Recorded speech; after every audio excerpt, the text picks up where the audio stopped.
This podcast is for you, the modern man. I'm Dr. Truong, your host. I'm an intimate health medical doctor and best-selling author of the book Erectile Dysfunction Fix. I'll do a deep dive into sexual health and performance and how it affects men of all ages and backgrounds. So let's get started, and be sure to visit my website at sexualhealthformenpodcast.com for more information and resources from the show. See you on the inside.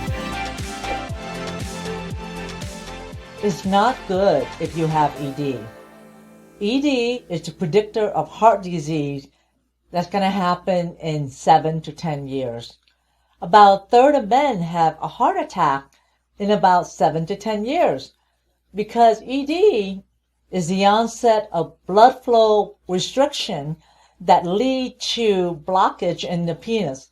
And since the penis artery is only 2 millimeter, it's the first one to be affected. The heart arteries are a little bit bigger at around 3 to 4 millimeter, so it is the next thing, and that will happen in about 7 to 10 years.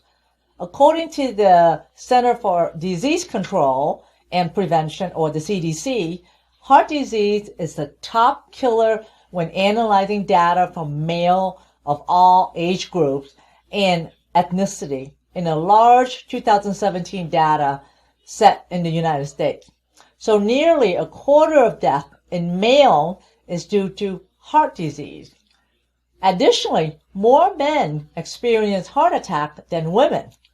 So between 70 to 89% of sudden heart attack are experienced by men.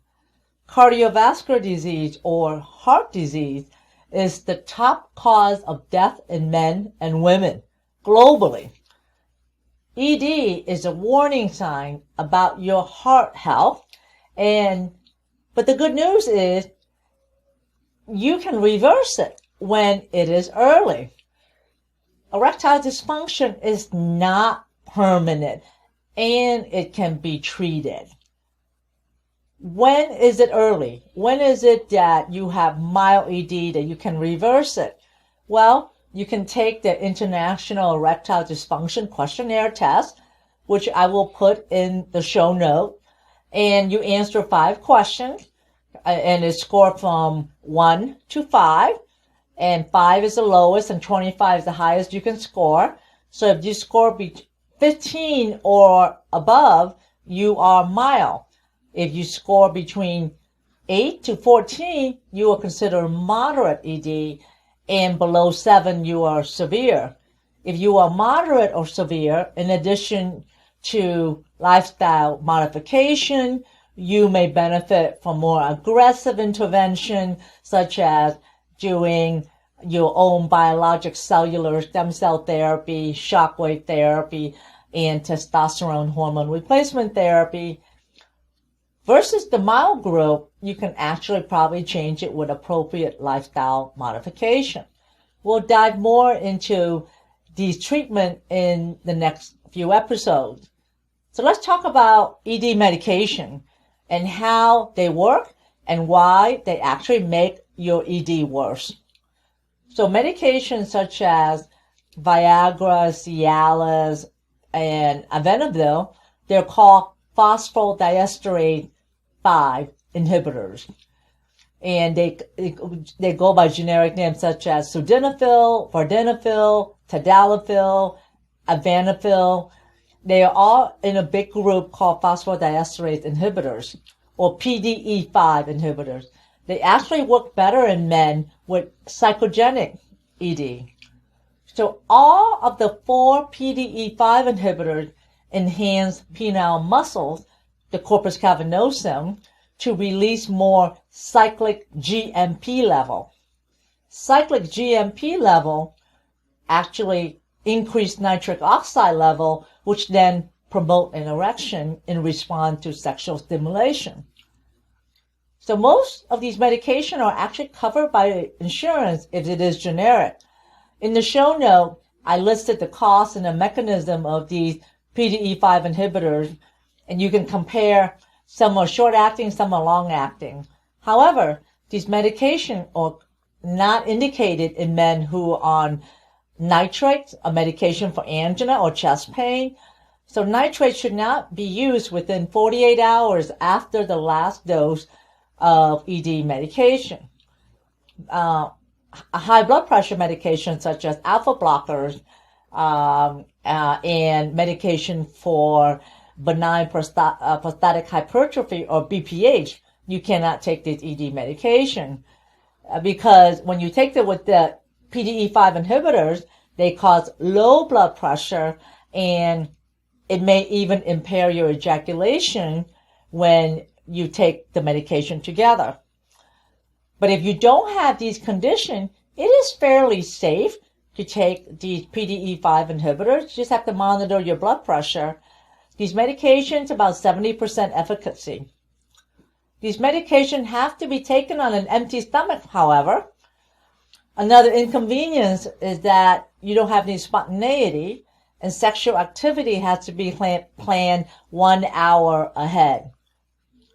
Eating a fatty meal before Viagra or Levitra can actually reduce the effectiveness of the drug. You have to wait about 2 to 3 hours after eating a fatty meal before taking the medication.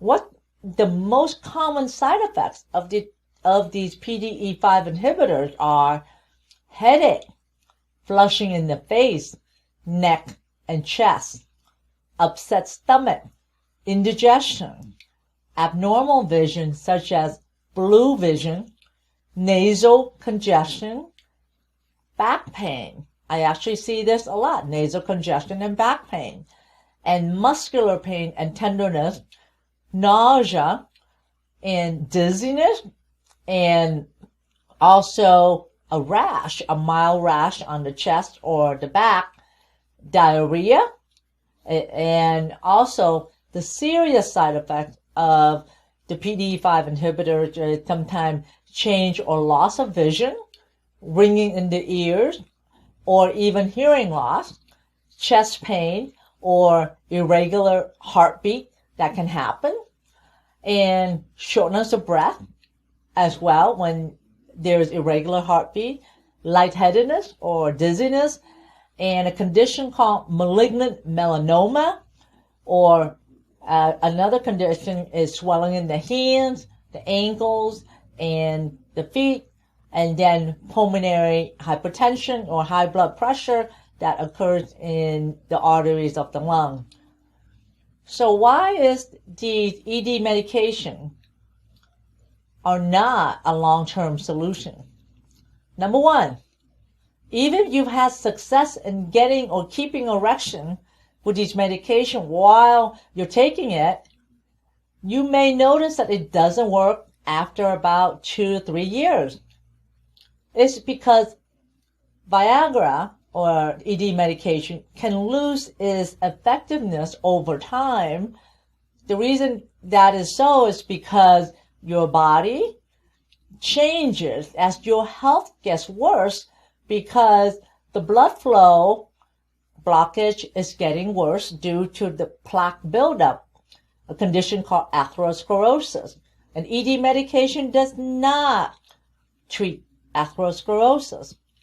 Number two, ED medication do not address the blood flow problem from your groin to your penis. It just makes the blood stay in the penis. Number three, Viagra, the ED medication, does not help you get aroused. It only helps with blood flow to get an erection. Number four, remember, erection occurs when there is the net increase of blood flowing into as compared to the blood exiting. The erectile muscles of the penis have to inflate so that way it blocks the blood from going out. In order to have a net increase in the blood flow of the in more than the out, there are 4 crucial steps that must take place. And these are the following. Number one, first, the nerve in the pelvis must send signals or neurotransmitters to the arteries of the penis directing blood flow. Number 2, the arteries must respond to the command of the nerve by opening up and widening the diameter to allow for increasing blood flow. Number 3, the erectile spongy muscles of the penis or the corpus cavernosum must be compliant and it's able to stretch out and elongate to accommodate the increase in blood flow. Number 4, the veins of the penis must allow for a net increase in blood flowing in by closing the drainage of the valve in the veins to keep the blood in the penis. But if there's a problem with any of these 4 steps on the way to an erection, ED medication will not work. These 4 steps are involving the nerve, the arteries, the corpus cavernosum, the penis muscles, and the veins. ED medications do not work if you have diabetes or prostate surgery, because these conditions can also cause damage to the nerve. Or if you have significant obstruction in the blood flow in the arteries of the penis that come from the groin, a condition called atherosclerotic heart disease or plaque buildup. Or if you have Peyronie's disease, which are nodules that are in the penis that cause the bending of the penis. I'll talk more about Peyronie's in later episodes. Or you have venous leakage in the penis, or you may have a psychogenic ED or a psychological factors such as anxiety, depression, stress, relationship issues. In the end, I view ED medication as like taking pain medication like oxycodone for like back pain. It may work in the short term, but in the long term, it does not. And it leaves you in a black hole. So what happens if ED medication do not work? Well, you have actually several options, such as you can supplement testosterone hormone, and you can take it in a topical or troche, which you put in your mouth and then melt, injection, or even pellets. And we'll talk more about this in a later episode. You can do an intrapenile injection with alprostadil. You can even do an injection with Trimix. You can even use a penis pump. You can even consider as the last resort a penile implant. Or the best option is that you can use your own stem cell in your body to help treat ED by treating the cause of the ED, which is impaired blood flow. This is the newest innovation where your blood or the platelets from your blood is placed in the penis to restore blood flow, therefore an erection. It works by increasing blood flow from the nerve and from the blood vessel to make the penis tissue more compliant and healthy. It is the best long-term solution for ED. And this procedure is called the priapus shot or the P-shot. So in addition to medical intervention, you also want to make lifestyle changes a priority. It's important to address lifestyle factors such as that plays a role in ED, such as diet, exercise, smoking, and sleep and stress control. Some common factors that can lead to conditions affecting blood circulation include toxic habits such as recreational drugs and drinking alcohol, even not even having sex frequently. You should have sex 3 to 5 times a week is what is recommended. Sleeping less than 7 hours, and even some frequent common over-the-counter medication can actually contribute to ED. Do you know that ibuprofen can do this? as well as anti-inflammatory medication, as well as anti-ulcer medication. In the show note, I will put the list of medication that can actually affect your erection capacity. But make sure to talk to your healthcare provider if you think that a drug is having an effect on your sexual performance. Never stop taking any medication first without talking to your doctor. Some medication may lead to life-threatening reaction if you do not take care when stopping or changing the dosage. So please talk to your doctor first before you do that.